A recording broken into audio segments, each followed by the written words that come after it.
In astronomy, the same principle applies, but the baseline is much larger. Instead of the distance between your eyes, astronomers use the diameter of Earth's orbit around the Sun.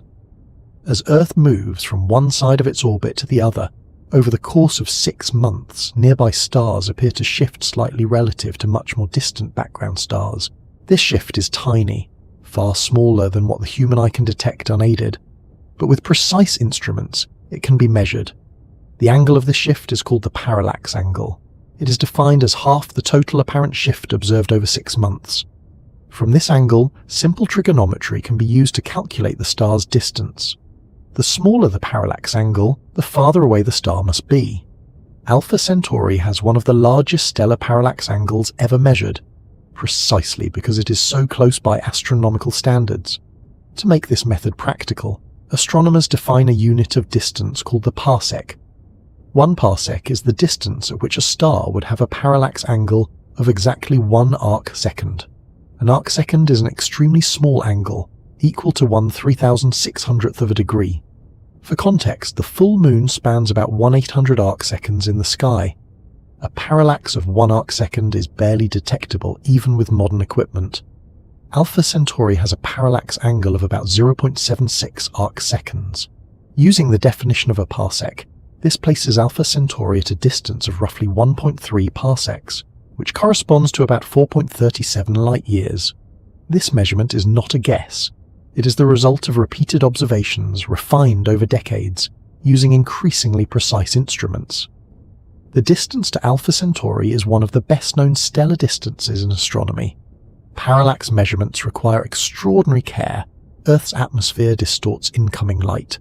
Instruments flex with temperature changes. Stars themselves move slightly over time due to their motion through the galaxy. All of these effects must be accounted for. When astronomers say they have measured a parallax, they mean they have modelled and subtracted every other source of apparent motion until only the geometric effect remains. Because parallax angles decrease rapidly with distance, this method has a practical limit. Beyond a few thousand light-years, parallax becomes too small to measure accurately from Earth.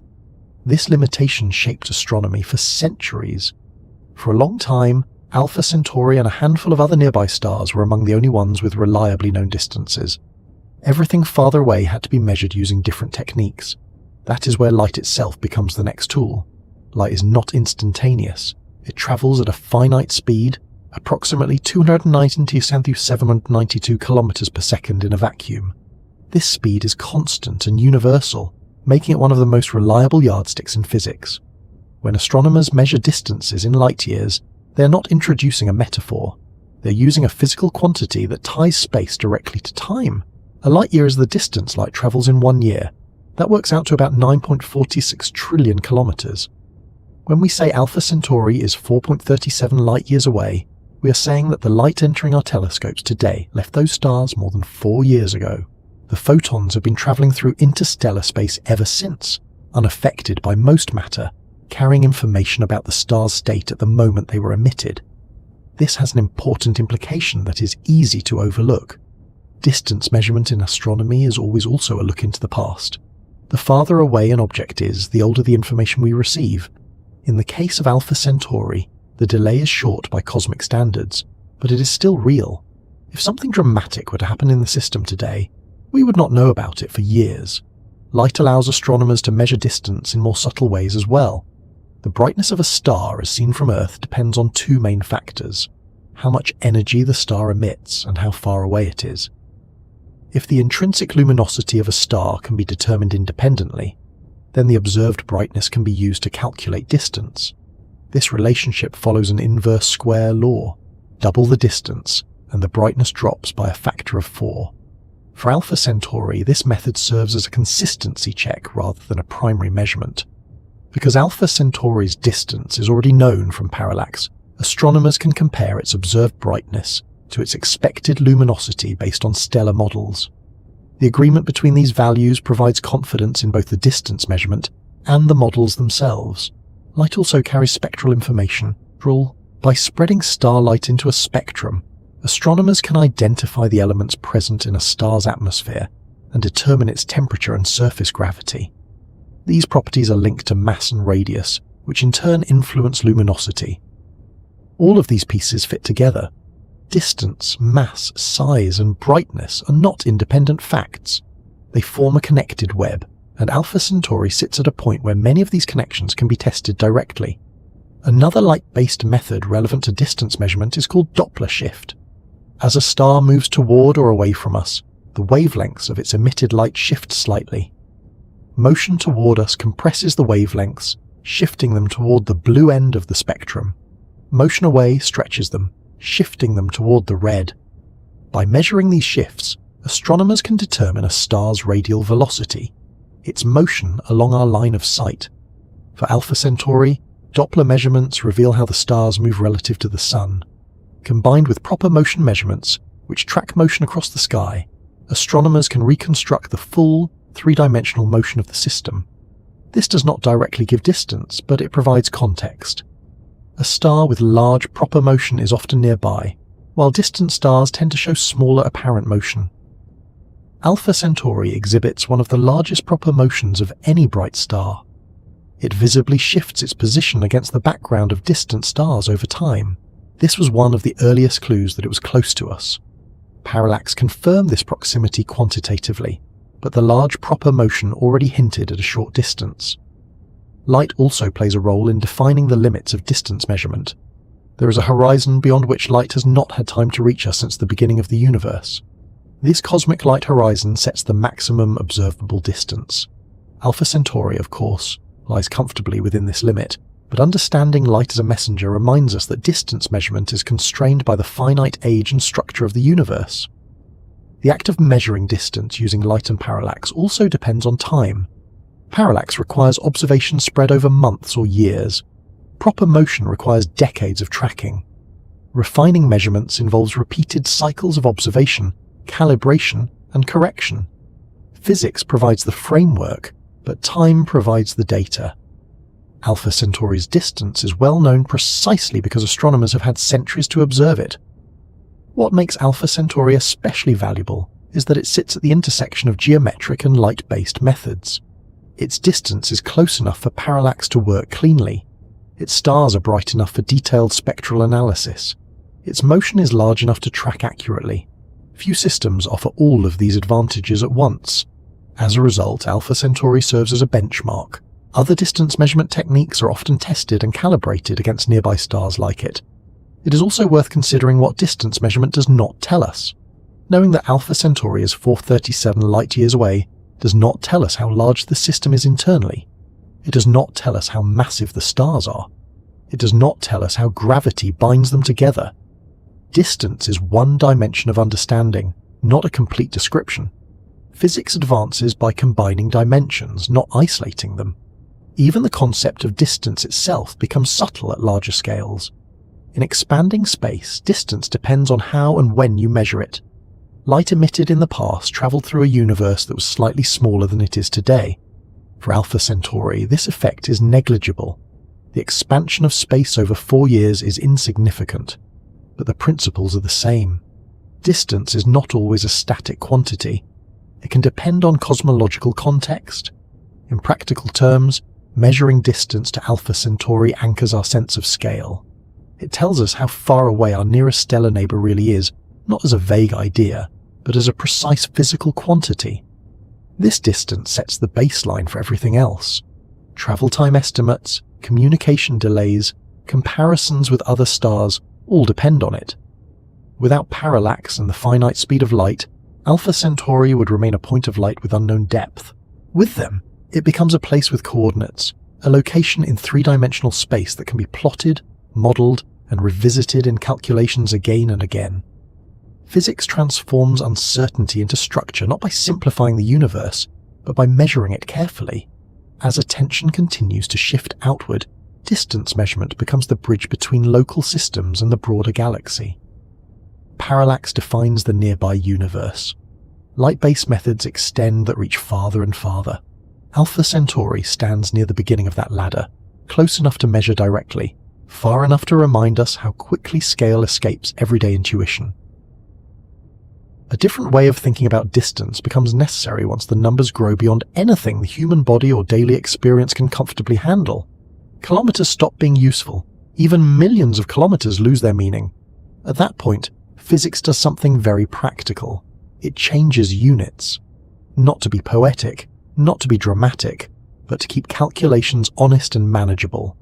This is where the light year enters the discussion, not as a metaphor, not as a figure of speech, but as a strict physical unit grounded in measurement, speed, and time. A light year is simply the distance light travels in 1 year through a vacuum. Nothing more than that.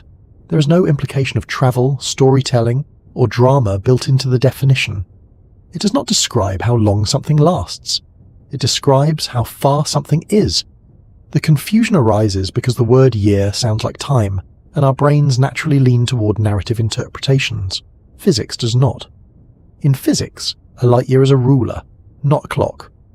To understand why this unit exists at all, it helps to look at the speed of a light itself.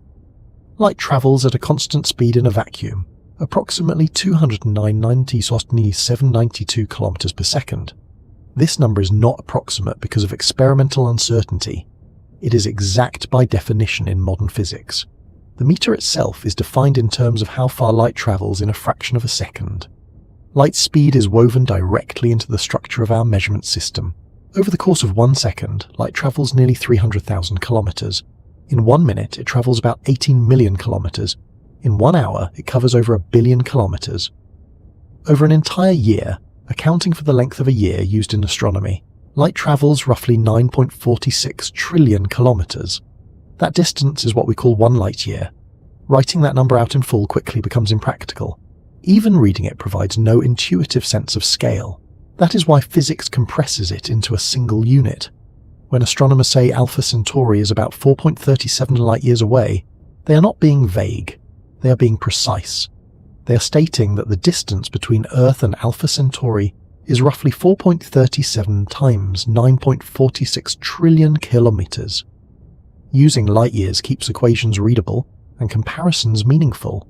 Saying one star is 5 light-years away and another is 50 light-years away immediately communicates relative distance without drowning the discussion in zeros. This is not a storytelling choice, it is a mathematical one. What makes the light year especially useful is that it links distance directly to a fundamental constant. Light speed is not arbitrary. It is the maximum speed at which information can travel through space. No signal, no force, no influence can propagate faster. This means that distance measured in light years also encodes a limit on causality. If something happens in Alpha Centauri today, it cannot affect Earth for more than 4 years. That delay is not technological. It is built into the structure of space-time. This connection between distance and information is why light years feel different from kilometers. Kilometers are passive. They describe separation, but say nothing about interaction. Light years immediately tell you something about communication, observation, and cause and effect. They tell you how long the universe takes to let one place know what has happened in another.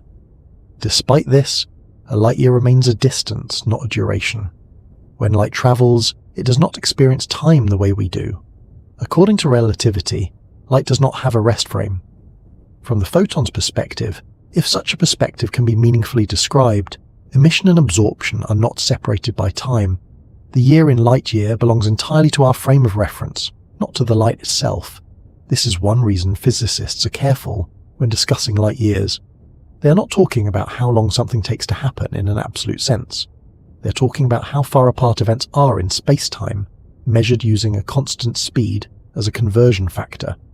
For Alpha Centauri, the use of light years places it firmly in the category of nearby stars. In the context of the Milky Way, which spans roughly 100,000 light-years in diameter, a distance of 4.37 light-years is small. On a galactic map, Alpha Centauri sits almost on our doorstep. There are stars tens of thousands of light-years away whose light began its journey before human civilization existed.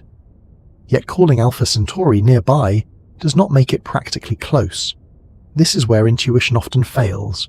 4 light-years is short compared to the size of the galaxy, but enormous compared to anything we can traverse. Even travelling at 10% the speed of light, which is far beyond current engineering capability, the journey would take more than 40 years, not counting acceleration or deceleration. This gap between cosmic proximity and practical reach is precisely why light years are necessary. They allow physics to remain consistent even when human experience falls away. The unit does not pretend that Alpha Centauri is reachable. It simply states how space is structured. Light years also allow physicists to stack scales cleanly. Distances within planetary systems are measured in astronomical units. Distances between stars are measured in light years or parsecs. Distances between galaxies are measured in millions or billions of light years. Each step up represents a shift not just in size, but in the kinds of processes that dominate. Within a few light years, individual stars and their systems matter. At hundreds of light years, stellar populations and clusters become relevant. At millions of light years, galaxies and their interactions dominate. At billions of light years, cosmology takes over, and the expansion of space itself becomes unavoidable. The light year scales naturally across these regimes. Another reason the light year is a physical unit rather than a metaphor is that it appears directly in equations. When physicists calculate luminosity, flux, or radiation intensity, distance enters the equation squared. Whether that distance is expressed in meters, kilometers, or light years does not change the physics, but using light years often simplifies interpretation. A star twice as far away in light years appears 4 times dimmer. The unit carries that relationship cleanly. Light years also appear when discussing horizons. There is a maximum distance from which light has had time to reach us since the beginning of the universe. This sets the size of the observable universe, measured in billions of light years. This horizon is not about how long the universe has existed in isolation. It is about how far information has been able to travel. Again, light years encode both distance and causal structure. In the case of Alpha Centauri, the light year tells us that we are seeing the system slightly out of date. The stars we observe today are as they were more than 4 years ago. Their positions, brightness, and activity are frozen in the light that has already arrived. Any changes since then remain unseen. This delay is short enough to feel almost negligible, but it is real. Physics does not treat it as symbolic. It treats it as a measurable lag. This has practical consequences for observation. When astronomers model the motion of Alpha Centauri, they must account for light travel time. The apparent position of the stars in the sky reflects where they were when the light was emitted, not where they are now in an absolute sense. For nearby stars like Alpha Centauri, the correction is small but necessary for high-precision work. Light years also help avoid misleading mental shortcuts. If distance were always expressed in time, people might assume travel is simply a matter of waiting.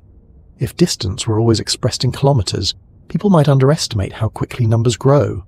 The light year strikes a balance. It anchors distance to a fundamental speed while remaining clearly spatial. In physics, metaphors are dangerous when they begin to replace definitions. The light year survives precisely because it does not require metaphor to function. It is defined, measurable, and consistent. It appears in calculations whether or not anyone finds it intuitive. Alpha Centauri's distance in light years also sets a boundary between direct and indirect measurement techniques. Parallax works reliably within a few hundred light years. Beyond that, astronomers must rely on standard candles, redshift measurements, and cosmological models. Alpha Centauri lies comfortably within the parallax regime, making its light-year distance one of the most solid numbers in stellar astronomy. This reliability matters. Many cosmic distances are model-dependent. They rely on assumptions about stellar evolution or cosmic expansion. Alpha Centauri's distance does not.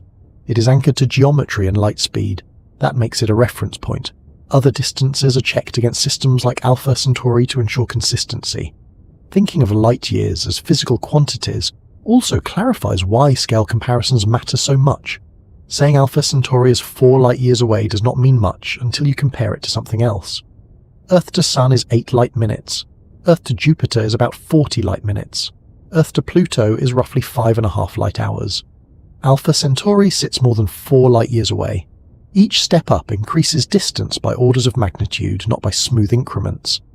These jumps in scale are where intuition collapses, but physics remains comfortable. The equations do not care whether the distance is measured in meters or light years. They behave the same. It is our understanding that struggles, not the math. By treating the light year as a physical unit rather than a metaphor, Alpha Centauri becomes easier to place correctly in the universe. It is not unimaginably far in every sense. It is not close in any practical sense. It occupies a specific, measurable position in space, separated from us by a distance that light takes a little over 4 years to cross. Brightness is one of the first things we notice about stars, yet it is also one of the easiest properties to misunderstand. A bright star in the sky feels powerful, dominant, perhaps even large. A faint one feels distant or small. Physics quickly strips those impressions away. Brightness as seen from Earth is only an appearance. What actually matters when comparing stars is luminosity, the total amount of energy a star produces every second, regardless of where it is observed from. When we talk about the energy output of Alpha Centauri, we're no longer dealing with perception at all. We're dealing with power, measured precisely, governed by nuclear physics, and tied directly to mass, size, and internal structure. Luminosity is defined as the total energy emitted by a star per unit time. In physics, energy per unit time is power, measured in watts. The sun's luminosity is about 3.26 watts. That number is so large it is rarely written out in full. Instead, physicists use it as a reference unit called 1 solar luminosity. This allows other stars to be compared directly to the sun without drowning in numbers. When we say a star has a luminosity of 2 solar luminosities, we mean it produces twice as much energy per second as the sun. When we say half a solar luminosity, we mean half as much. Alpha Centauri is not one luminous object but several, each with its own energy output. Alpha Centauri A, Alpha Centauri B, and Proxima Centauri all generate energy through nuclear fusion, but they do so at very different rates. Their luminosities reflect differences in mass, radius, core temperature, and fusion efficiency. Understanding these differences is essential for understanding how big Alpha Centauri is in an energetic sense, not just a spatial one. Alpha Centauri A is the most luminous member of the system. Its luminosity is about 1.5 times that of the Sun. This means that every second Alpha Centauri A releases roughly 50% more energy than the Sun does. This higher energy output is not dramatic enough to place it among extreme stars, but it is significant. The reason lies in its slightly greater mass and larger radius. With more mass, gravity compresses the core more strongly, raising the temperature and pressure. Fusion reactions proceed at a faster rate. Even a modest increase in core temperature leads to a disproportionately large increase in energy production, because fusion rates are extremely sensitive to temperature. This sensitivity is one of the most important ideas in stellar physics. Fusion does not scale linearly. A small change in conditions leads to a large change in output. That is why stars do not form a smooth continuum of luminosities. They cluster into distinct categories. Alpha Centauri A sits comfortably above the Sun, producing more energy but still operating under the same physical processes. Alpha Centauri B tells a different story. Its luminosity is only about 0.5 times that of the Sun. Despite having nearly the same mass as the Sun, it produces only about half as much energy per second. This is not because it is inefficient, but because its slightly lower mass leads to a cooler core. Fusion reactions slow down. The star settles into a lower luminosity equilibrium. The difference between Alpha Centauri A and B illustrates just how finely balanced stellar energy production is. A small difference in mass leads to a large difference in luminosity. Proxima Centauri occupies an entirely different regime. Its luminosity is roughly 0.0017 times that of the Sun. In other words, it produces less than 0.2% of the Sun's energy output. This extreme faintness is not due to distance. Proxima is closer to Earth than any other star beyond the Sun. It is faint because it is small and cool. Its core temperature is much lower. Fusion proceeds slowly. Energy trickles out rather than floods. This enormous spread in luminosity within a single system highlights a key point. Energy output does not scale directly with size or proximity. It scales with mass and internal conditions. Alpha Centauri contains stars that differ in luminosity by nearly 3 orders of magnitude, yet all are bound together by gravity and formed from the same region of space. Luminosity is also closely tied to surface temperature. The energy produced in a star's core must eventually escape through its surface. The rate at which energy can be radiated away depends on surface area and temperature. This relationship is described by the Stefan-Boltzmann law, which states that the energy emitted per unit area of a black body increases with the fourth power of temperature. This means temperature matters enormously. A small increase in surface temperature leads to a large increase in energy output. Alpha Centauri A has a surface temperature slightly higher than the Sun's. Combined with its larger radius, this gives it a greater total emitting surface and higher luminosity. Alpha Centauri B has a cooler surface and smaller radius, reducing both the energy emitted per square meter and the total emitting area. Proxima Centauri has a much cooler surface, drastically limiting its energy output despite radiating steadily. From a physics standpoint, luminosity is not just a property of the star itself. It shapes the environment around the star.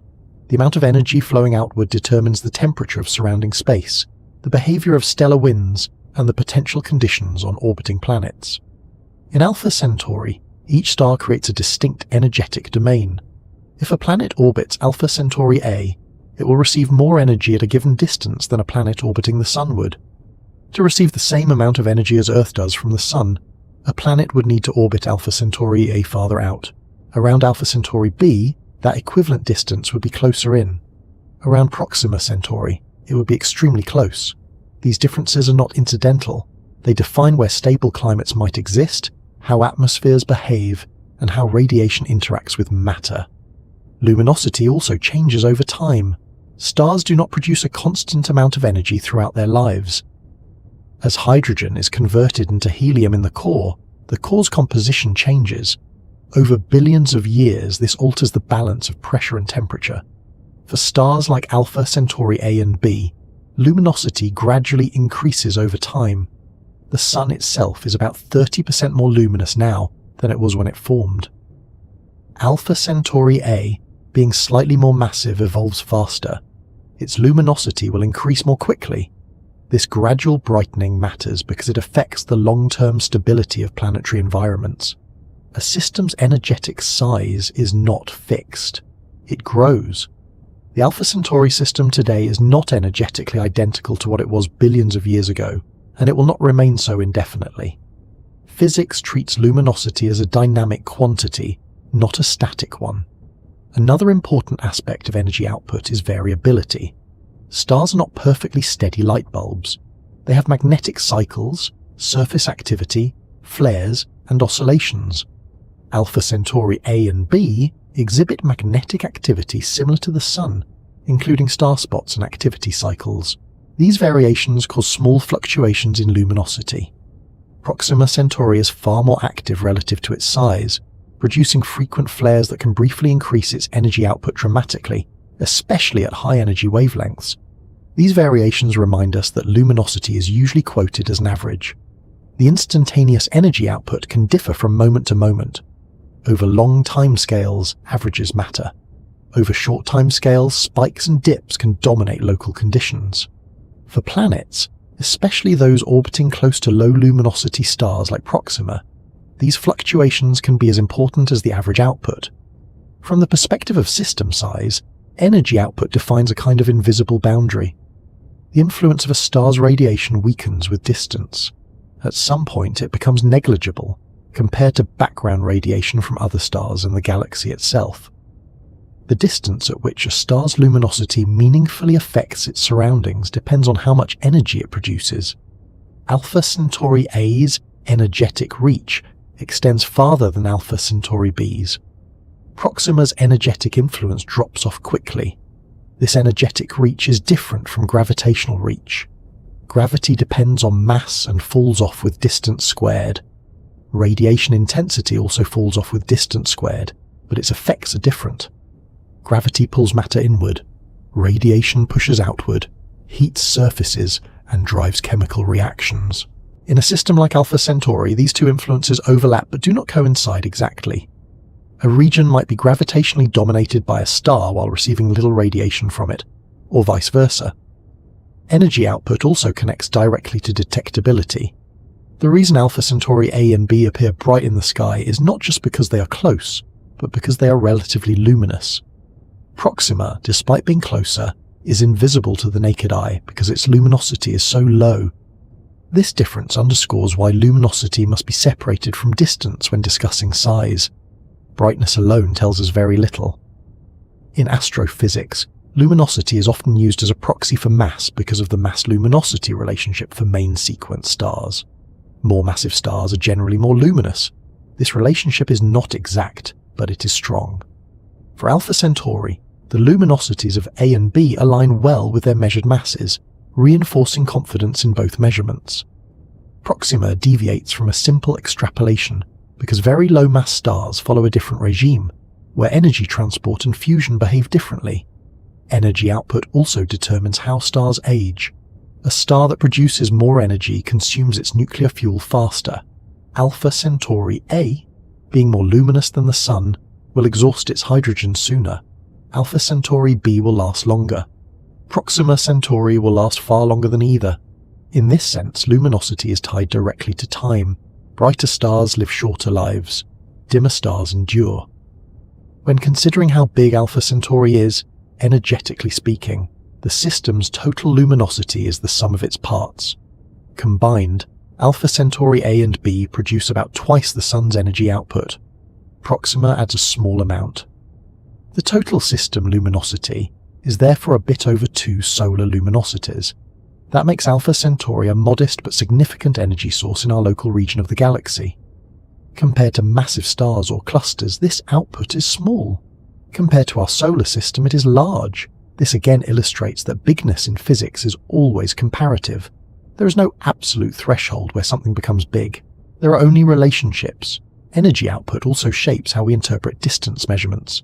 The inverse square law linking luminosity and observed brightness is fundamental. If Alpha Centauri were twice as far away, it would appear 4 times dimmer. If it were half as far, it would appear 4 times brighter.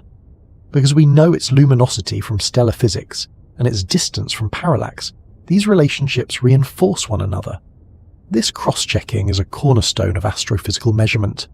As attention continues to widen, energy output becomes one of the bridges between internal stellar physics and large-scale structure. Luminosity influences how stars populate galaxies, how galaxies shine, and how cosmic history unfolds. Alpha Centauri sits at the small end of this ladder, but it obeys the same rules as everything else. Perspective changes everything once scale enters the conversation. Numbers alone rarely succeed at conveying how large something is, especially when those numbers describe astronomical distances and structures that have no direct counterpart in everyday life. Physics is aware of this limitation, which is why comparison is such a powerful tool. When Alpha Centauri is set beside the solar system, not metaphorically but structurally, the differences and similarities begin to clarify what big actually means in a physical sense. This comparison does not rely on imagination or analogy.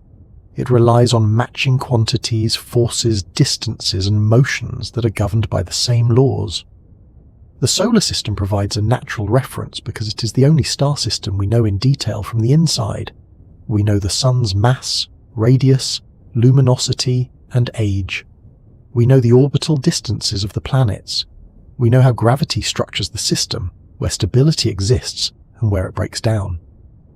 When Alpha Centauri is compared to this familiar framework, it stops being an abstract neighbour and becomes a system that can be measured against something concrete. At the centre of the solar system sits the Sun, containing roughly 99.8% of the system's total mass. Everything else, planets, moons, asteroids, comets, and dust, contributes only a tiny fraction. This extreme mass concentration creates a simple hierarchy. The Sun dominates gravitationally, planets orbit the Sun, moons orbit planets. The structure is nested and orderly. Orbital planes are roughly aligned.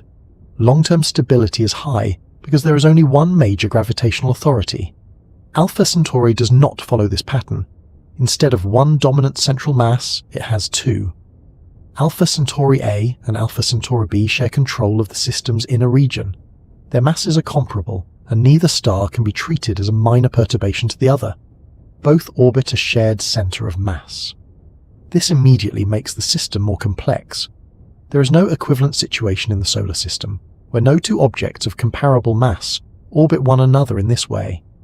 If the Sun were paired with another star of similar mass at a distance comparable to Saturn's orbit, the solar system would look very different.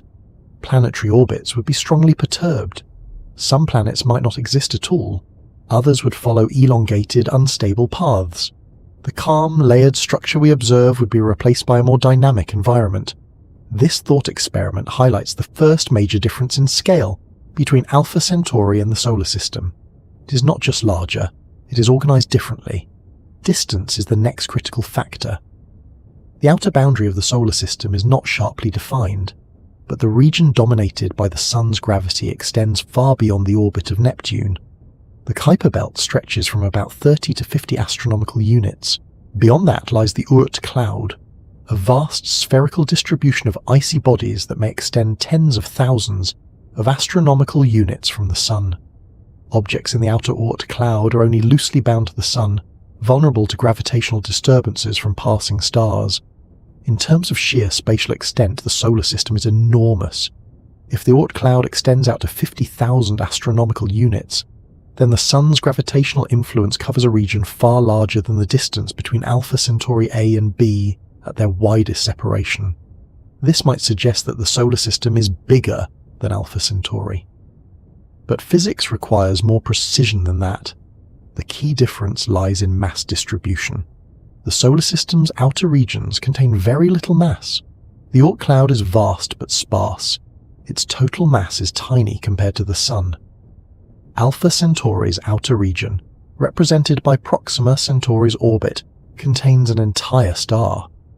Even though Proxima is small, it outweighs all the planets and minor bodies of the solar system combined. This difference matters because gravitational structure depends not just on distance, but on how much mass occupies that distance. Looking inward again, planetary scales provide another comparison point. Earth orbits the Sun at 1 astronomical unit. Jupiter orbits at about 5.2 astronomical units. Neptune orbits at about 30 astronomical units. These distances define the solar system's core architecture.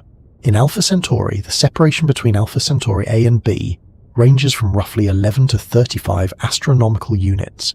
This places their orbit squarely within the scale of the solar system's planetary region. If Alpha Centauri A were the Sun, and Alpha Centauri B were a massive companion star, its orbit would sweep through the region occupied by the giant planets. The presence of such a companion would radically alter the solar system's structure.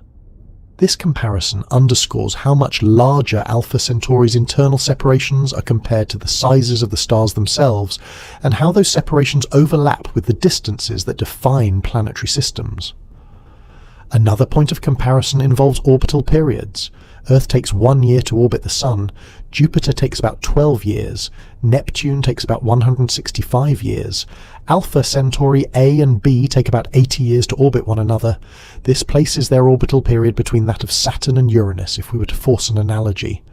But the analogy breaks down quickly because in the solar system, planets orbit a much more massive central body. In Alpha Centauri, the stars orbit each other as equals. Time, as expressed through orbital periods, reflects scale. Longer periods generally indicate larger orbits or weaker central gravitational dominance. Alpha Centauri's 80-year period signals a system that is wide but still tightly bound. It occupies an intermediate scale, larger than most planetary orbits, but far smaller than the distances between unrelated stars. Energy output also plays a role in comparison. The Sun is the sole significant energy source in the solar system. All planets receive energy from it. Alpha Centauri has 2 major energy sources in its inner region.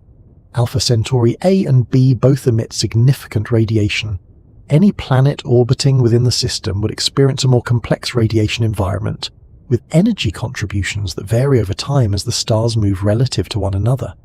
This difference in energetic structure contributes to a sense of scale that goes beyond distance. The solar system's energy landscape is simple and centralized. Alpha Centauri's is distributed and dynamic. From a physics standpoint, this increases the system's effective complexity without necessarily increasing its physical size in every dimension. Comparing gravitational binding further sharpens the picture. The solar system is bound primarily by the Sun's gravity. The Alpha Centauri system is bound by the combined gravity of multiple stars. The depth of the gravitational well in the inner Alpha Centauri system is comparable to that of the solar system's inner regions, but its shape is different. Instead of a single deep well, there is a more complex potential shaped by two moving masses. This has implications for stability and long-term evolution. The solar system's architecture has remained relatively unchanged for billions of years. Alpha Centauri's architecture is also stable, but stability arises from balance rather than dominance. The star's masses, distances, and velocities are finely tuned to avoid close encounters or ejection. Physics allows both arrangements, but they represent different solutions to the same gravitational equations. Proxima Centauri adds another comparison layer. Its separation from the central pair is on the order of thousands of astronomical units. This places it in a regime similar to the outer Oort cloud in the solar system. But again, the analogy is limited. Proxima is not a cloud of debris. It is a star with its own planets, radiation, and magnetic activity. Its presence stretches the Alpha Centauri system's scale far beyond what the solar system contains in terms of mass and energy at comparable distances. Motion through the galaxy also enters the comparison. Both the solar system and Alpha Centauri orbit the center of the Milky Way. Their velocities and paths are similar, reflecting their shared membership in the galaxy's disk. On this scale, both systems are small components of a much larger structure. Neither dominates its surroundings beyond a tiny region. This shared galactic context helps normalize the comparison. Alpha Centauri is not a special case. It is one of many stellar systems shaped by the same forces. Another useful comparison involves emptiness. The solar system feels crowded because we know its contents in detail. Alpha Centauri feels empty because we know less about it. Physically, both systems are dominated by empty space. The distances between planets in the solar system are vast compared to the sizes of the planets themselves. The distances between stars in Alpha Centauri are even larger by comparison. In both cases, matter occupies only a tiny fraction of the available volume. This observation reinforces a central theme. Size in physics is not about how much stuff there is. It is about how that stuff is arranged. Alpha Centauri contains more massive objects spread over larger distances than the solar system, but both systems are overwhelmingly empty.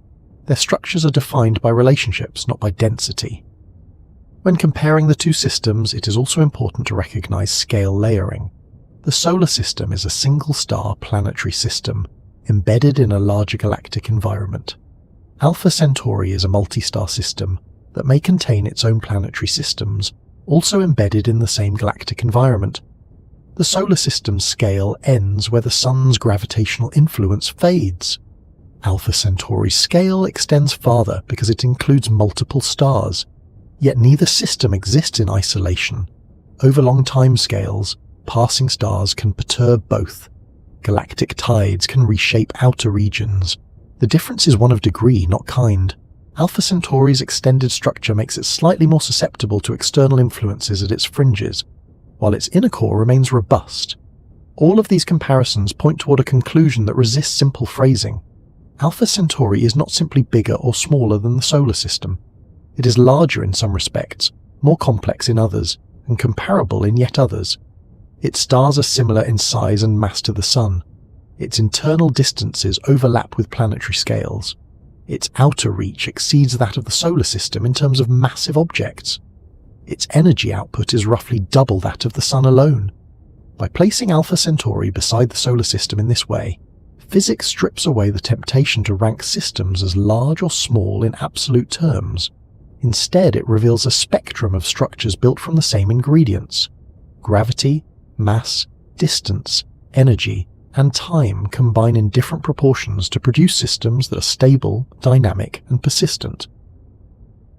Space does not arrange stars neatly, like points on graph paper or beads on a string. Instead, star systems are scattered through the galaxy, with separations that are vast, uneven, and governed by probability rather than design. When we talk about the physical separation between star systems, we are no longer focused on what happens inside a system like Alpha Centauri or the solar system. We are stepping outside those gravitational islands and looking at the distances that exist between them, distances so large that even the concept of nearby begins to lose its everyday meaning. From a physics standpoint, the separation between star systems is one of the defining features of the universe on humanly accessible scales. Stars are not packed together tightly. They occupy an environment that is overwhelmingly empty. Matter is concentrated into discrete systems, while the space between them contains only a thin scattering of gas, dust, radiation, and fields. This separation is not accidental. It is the outcome of how galaxies form, evolve, and balance gravity against motion over billions of years. In the region of the Milky Way where the Sun and Alpha Centauri reside, the average distance between star systems is several light-years. Alpha Centauri is unusually close at just over 4 light-years away. Many of the next nearest stars are 6, 8, or 10 light-years distant. Beyond that, distances continue to grow. Even in what astronomers consider a relatively dense stellar neighborhood, stars are separated by trillions of kilometers. To appreciate this physically, it helps to think in terms of number density rather than isolated distances. In the local region of the Milky Way, there are roughly 0.1 to 0.2 stars per cubic parsec. A cubic parsec is a volume measuring about 3.26 light-years on each side. That means that, on average, a region of space large enough to enclose several star systems still contains mostly nothing. The typical separation between stars emerges naturally from this low density. This low density has profound consequences. Gravity between star systems is weak compared to the gravity inside them. The gravitational pull between the Sun and Alpha Centauri exists, but it is negligible compared to the gravitational forces binding planets to stars or stars to each other within a system. As a result, star systems behave like largely independent entities, moving through the galaxy on long, smooth trajectories without strongly influencing one another most of the time. The separation between systems is not static. Stars move. The Sun and Alpha Centauri are not fixed points in space. Both are orbiting the center of the Milky Way, completing one galactic orbit roughly every 230 million years. Their relative positions change slowly over time. Millions of years ago, Alpha Centauri was farther away. Millions of years from now, it will be farther away again. For a period, it happens to be close. This closeness is temporary on cosmic timescales. This motion means that physical separation must always be understood as a function of time. When physicists say Alpha Centauri is 4.37 light-years away, they mean right now within a small margin of uncertainty. That distance is not permanent. It drifts as both systems move through the galactic gravitational field. Over long enough timescales, entirely different stars will become our nearest neighbors. Despite this motion, encounters between star systems are extremely rare. Even when stars pass close to one another by astronomical standards, they are still separated by distances far greater than the size of their planetary systems. A close stellar encounter might occur at a distance of a fraction of a light-year, which is still tens of thousands of astronomical units. Such encounters can disturb the outermost regions of star systems like Oort clouds, but they almost never affect inner planets. This rarity of interaction reinforces the importance of separation. Star systems are isolated not because of barriers or forces pushing them apart, but because space itself is vast and matter is sparse. Gravity shapes systems locally, but it does not collapse the galaxy into a single dense cluster. Because stars possess significant orbital motion around the galactic center, that motion balances gravitational attraction, spreading systems out over enormous volumes. The separation between star systems also reflects conditions during star formation. Stars form in molecular clouds, dense regions of gas and dust. These clouds fragment into cores that collapse under gravity. The spacing between those cores sets the initial separation between star systems. Over time, gravitational interactions and galactic dynamics modify these separations, but the initial spacing leaves a lasting imprint. In dense star clusters, separations are much smaller. Stars can be separated by fractions of a light-year or even less. In such environments, interactions are common. Systems are disrupted. Stars are ejected. Planetary systems struggle to remain stable. Alpha Centauri does not live in such an environment. It resides in the galactic disk, far from dense clusters, in a region where separations are large and interactions are infrequent. This context helps explain why Alpha Centauri has remained intact for billions of years. The physical separation between systems acts as a protective factor. Without frequent close encounters, gravitational binding inside systems is preserved. The wide gaps between stars act like buffers, reducing the chances of disruptive interactions. From another angle, separation defines communication limits. Because information cannot travel faster than light, the distance between star systems sets a hard, lower bound on communication time.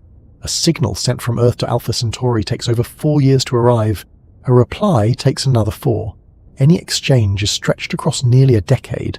For more distant systems, delays grow rapidly. This is not a technological limitation. It is a physical one. The separation also defines energetic independence.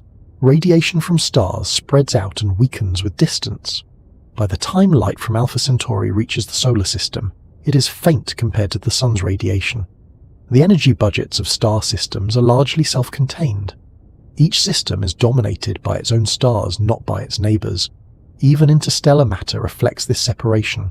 The average density of interstellar space near the Sun is about 1 atom per cubic centimeter. That is far emptier than the best vacuums produced on Earth. This thin medium fills the space between star systems, but it does not significantly bridge them. Gas and dust drift slowly, influenced by magnetic fields and shock waves, but they do not erase the separations.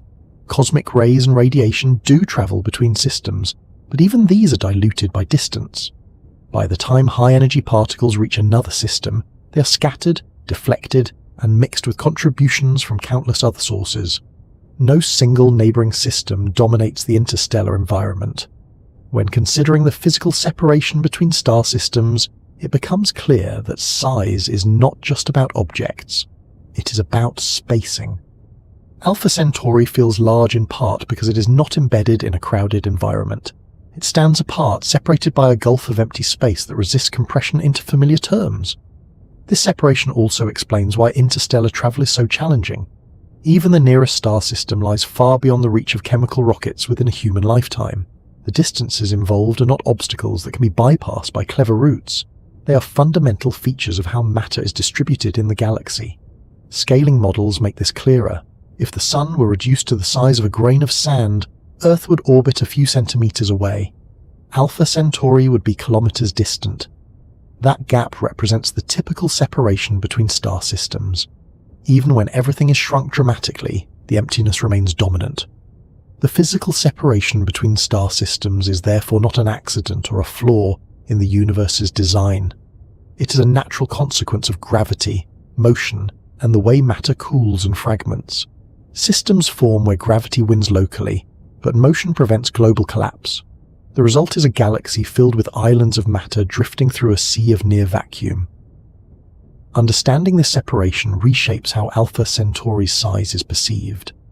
The system itself may span thousands of astronomical units, but it is still tiny compared to the distances that separate it from other systems. Alpha Centauri is a compact structure embedded in a much larger pattern of spacing that defines the Milky Way. As this broader context settles in, another question emerges naturally. If the space between systems is so empty, what exactly fills it? What is the physical nature of the medium that lies between stars, and how does it influence motion, radiation, and long-term evolution? Between star systems lies a region that resists almost every intuition shaped by life on Earth. It is called interstellar space, but that phrase can be misleading if it conjures an image of nothingness in the everyday sense. Interstellar space is not empty in the way a room can be emptied of furniture, nor even in the way a laboratory vacuum chamber can be pumped down. It is a physical environment with measurable properties, governed by the same laws of physics as everything else, yet defined by extremes of low density, weak interaction, and vast scale. To understand how big Alpha Centauri really is, it is not enough to look at the stars themselves or the distances between systems. One must also understand the nature of what fills the space between them. Density is the starting point. On Earth, density is something we experience constantly. Air has a density of about 1.2 kilograms per cubic meter. Water is roughly 1,000 kilograms per cubic meter. Even what we casually call empty space around us is filled with trillions upon trillions of molecules. Interstellar space operates on a radically different level. In the region of the Milky Way near the Sun and Alpha Centauri, the average density of matter is roughly 1 atom per cubic centimetre. Sometimes it is less.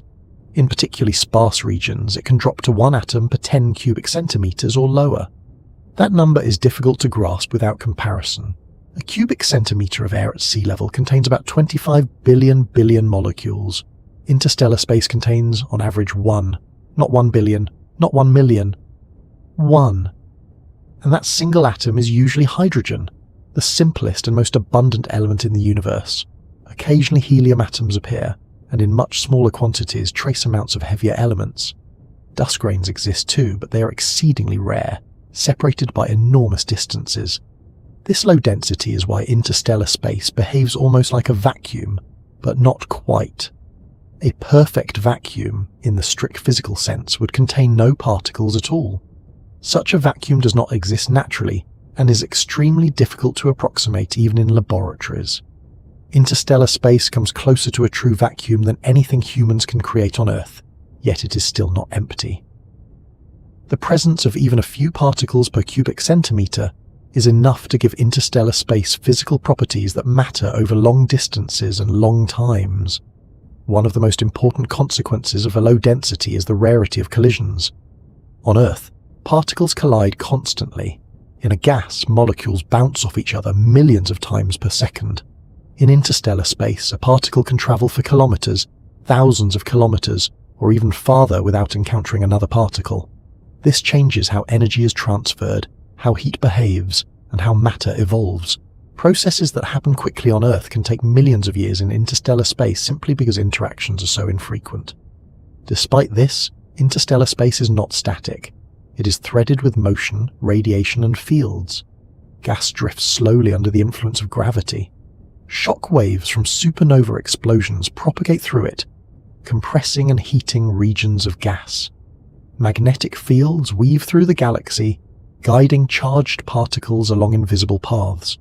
Cosmic rays, high-energy particles accelerated by extreme events, pass through interstellar space, interacting occasionally with atoms and magnetic fields. Temperature in interstellar space is another concept that challenges intuition. Temperature is a measure of the average kinetic energy of particles. In dense environments, temperature correlates with how hot something feels. In interstellar space, where particles are rare, temperature becomes less intuitive. The average temperature of the diffuse interstellar medium near the Sun is on the order of a few thousand degrees Kelvin. That sounds extremely hot, yet it would not feel hot in any conventional sense, because there are so few particles to transfer energy. If a human could somehow be placed in interstellar space without other complications, they would not be burned by heat.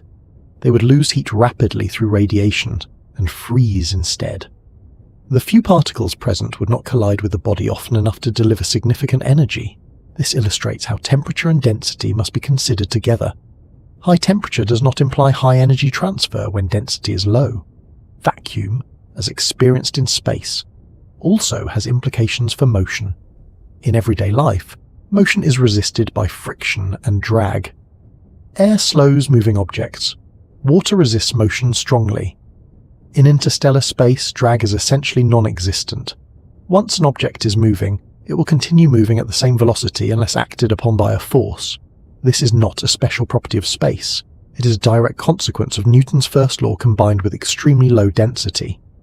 This absence of drag is one reason star systems like Alpha Centauri can move through the galaxy for billions of years without losing significant energy. Their motion is governed almost entirely by gravity, not by resistance from the medium they travel through. The interstellar medium is too thin to slow them down in any meaningful way. The emptiness of interstellar space also shapes how light travels. Photons can move through vast distances without being absorbed or scattered. This is why we can see stars across thousands or even millions of light years.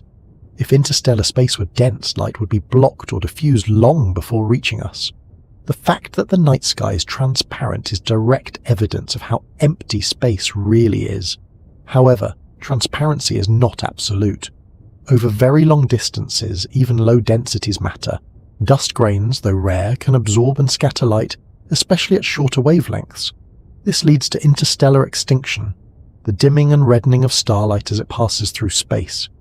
The effect is small over distances like that to Alpha Centauri, but it becomes significant across larger regions of the galaxy. The presence of interstellar gas and dust also means that space is not chemically inert. Atoms and molecules can interact, albeit slowly. In denser regions, such as molecular clouds, these interactions become frequent enough to allow complex molecules to form. These clouds are the birthplaces of stars. They represent the opposite extreme from the emptiness of typical interstellar space, yet they are part of the same continuum. Between Alpha Centauri and the Solar System, the interstellar medium is relatively uniform and sparse. There are no dense clouds, no strong shock fronts, no extreme radiation fields. This calm environment contributes to the long-term stability of both systems. It also means that the space separating them remains largely unchanged over millions of years. From a physical standpoint, emptiness does not mean insignificance. Even a few particles per cubic centimeter can influence processes when distances are measured in light years. Over time, gas can accumulate, magnetic fields can channel motion, radiation can ionize atoms. The interstellar medium acts as a slow, subtle participant in galactic evolution, rather than a passive backdrop. One way to appreciate this is to consider timescale. In dense environments, change is fast. In interstellar space, change is slow. A chemical reaction that happens in a fraction of a second on Earth might take thousands of years in space. A pressure wave that crosses a room in milliseconds might take centuries to traverse a light year. Physics still applies, but the pace shifts dramatically. This shift in timescale affects how systems interact. Alpha Centauri and the Solar System are separated by a region of space that changes very slowly. Any influence they exert on each other through the interstellar medium is negligible on human timescales. Gravity dominates their relationship, and even that is weak compared to internal forces within each system. The concept of vacuum also extends into modern physics in deeper ways. Even in the absence of particles, space is not truly empty. Quantum field theory describes vacuum fluctuations, temporary changes in energy that occur even in empty space. These effects are real and measurable under certain conditions, though they do not play a significant role in the large-scale structure of interstellar space. Still, they serve as a reminder that emptiness in physics is always relative. Radiation fills interstellar space as well. The cosmic microwave background, a relic from the early universe, permeates all of space with a nearly uniform temperature of about 2.7 Kelvin.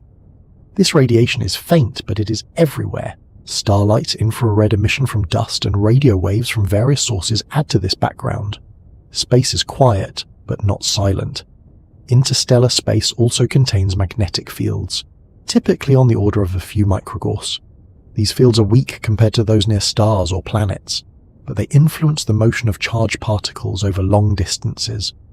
They shape the flow of cosmic rays and help structure gas clouds. Their presence further complicates the idea of emptiness. Even where matter is scarce, fields persist. When considering the separation between star systems, the nature of interstellar space becomes inseparable from the idea of distance. The vastness between systems is not just a matter of how far apart they are, but how little fills the space between them. Alpha Centauri feels far away not only because of its distance in light years, but because there is almost nothing along the path connecting us to it. This emptiness is what allows light to carry information cleanly across space. It is what allows star systems to remain isolated. It is what makes interstellar travel difficult, not because of obstacles, but because of the absence of intermediate waypoints. There is no gradual transition from one system to another. There is a sharp drop from the gravitational dominance of one star to the near featureless background of interstellar space, followed by a gradual rise into the influence of another system. In scaled models, this is often the most surprising feature. When distances are compressed to something manageable, stars become grains of sand separated by kilometers of empty road. The emptiness dominates the model. The objects themselves feel almost incidental. This accurately reflects reality. Most of the universe's volume is empty space, not matter. Yet that emptiness is what allows structure to exist. If matter were packed more densely, gravity would collapse it into fewer, larger clumps. If it were more diffuse, stars might not form at all. The balance between density and emptiness is what allows galaxies to persist in their current form. Interstellar space is not a mistake or a leftover. It is a necessary component of cosmic structure. Understanding interstellar space reframes how Alpha Centauri's size is perceived. The system occupies a small region of space filled with mass, energy, and motion. Surrounding it is an enormous volume of near vacuum that isolates it from other systems. The contrast between the dense interior of a star system and the sparse interstellar medium is extreme, yet smooth in physical terms.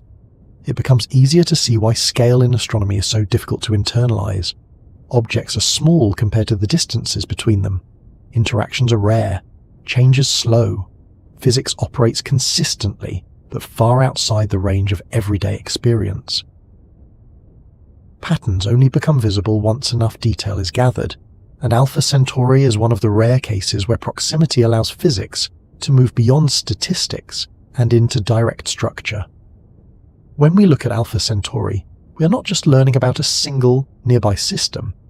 We are learning about the nature of stellar neighborhoods themselves, how stars group, how they move, how they remain bound or drift apart, and how local environments differ from one region of the galaxy to another.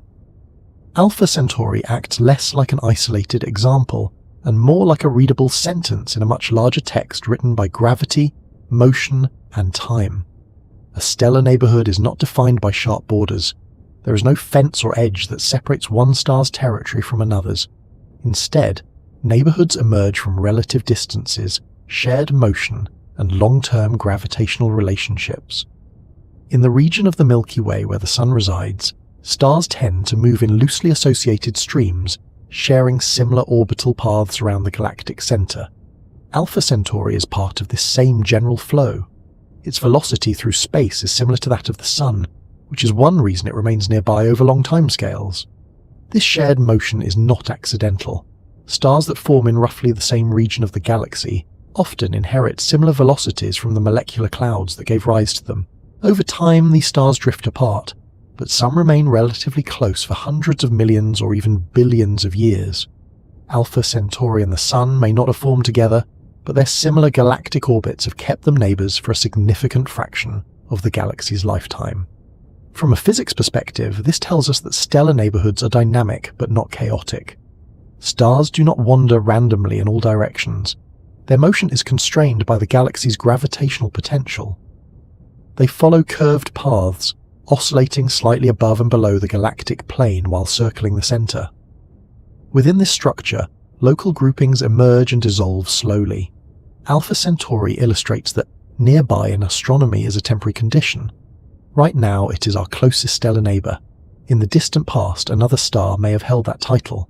In the distant future, a different one will. The neighborhood changes as stars move along their orbits. This motion is predictable in principle, governed by gravity, but complex in detail due to interactions with spiral arms, molecular clouds, and the galaxy's overall mass distribution. Despite this motion, the local stellar density remains low. Even in our immediate neighborhood, stars are separated by several light-years on average. Alpha Centauri's closeness does not indicate a crowded region. It indicates a statistical fluctuation within a sparse environment. This reinforces the idea that most stellar neighborhoods are empty by human standards, even when they contain dozens or hundreds of stars within a few tens of light-years. Another insight Alpha Centauri provides concerns the prevalence of multiple star systems. For a long time, the solar system was treated as a typical example, a single star with planets orbiting quietly around it. Closer study of nearby stars, including Alpha Centauri, has shown that this is not the dominant arrangement. A large fraction of stars in the Milky Way are part of binary or multiple systems. In some estimates, more than half of all Sun-like stars have at least one stellar companion. Alpha Centauri demonstrates that multiple star systems can exist in relative isolation without being part of dense clusters. Its binary core is stable, long-lived, and unperturbed by nearby stars. This tells us that stellar multiplicity does not require crowding. It can arise naturally from star formation processes and persist in sparse neighborhoods. This has important implications for how neighborhoods evolve. A region filled with binary and multiple systems behaves differently from one dominated by single stars. Gravitational interactions are more complex, energy can be exchanged internally within systems rather than between systems. This internal complexity allows neighborhoods to remain relatively calm externally while hosting intricate dynamics on smaller scales. Alpha Centauri also reveals something about mass distribution in stellar neighborhoods. The local region of the Milky Way is dominated by low-mass stars. Red dwarfs like Proxima Centauri are far more common than Sun-like stars. Alpha Centauri's inclusion of a red dwarf companion reflects this broader trend. While Alpha Centauri A and B attract attention because they resemble the Sun, Proxima represents the majority population. This imbalance matters because low-mass stars contribute less light but persist for far longer. Over time, stellar neighborhoods become increasingly dominated by long-lived, low-luminosity stars. Alpha Centauri shows this transition in miniature. Its most massive members will evolve and change significantly over billions of years, while Proxima will remain relatively unchanged. Stellar neighborhoods are also shaped by the interstellar medium they move through. Alpha Centauri and the Sun currently reside in a region known as the local bubble, a cavity of hot, low-density gas likely created by ancient supernova explosions. This environment reduces drag, alters radiation fields, and influences how cosmic rays propagate. The fact that both systems share this environment means their interaction with interstellar space is similar. This shared environment further stabilizes the neighborhood.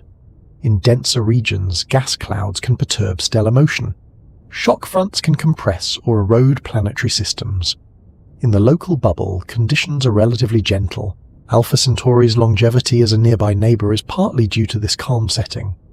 Another lesson from Alpha Centauri concerns scale hierarchy. Stellar neighborhoods sit between two extremes. On smaller scales, individual star systems dominate. On larger scales, the galaxy dominates. Neighborhoods exist in between, shaped by both local and global forces. Alpha Centauri helps anchor this intermediate scale. It is close enough to feel local, yet clearly separate and self-contained. This hierarchy affects how astronomers model the galaxy.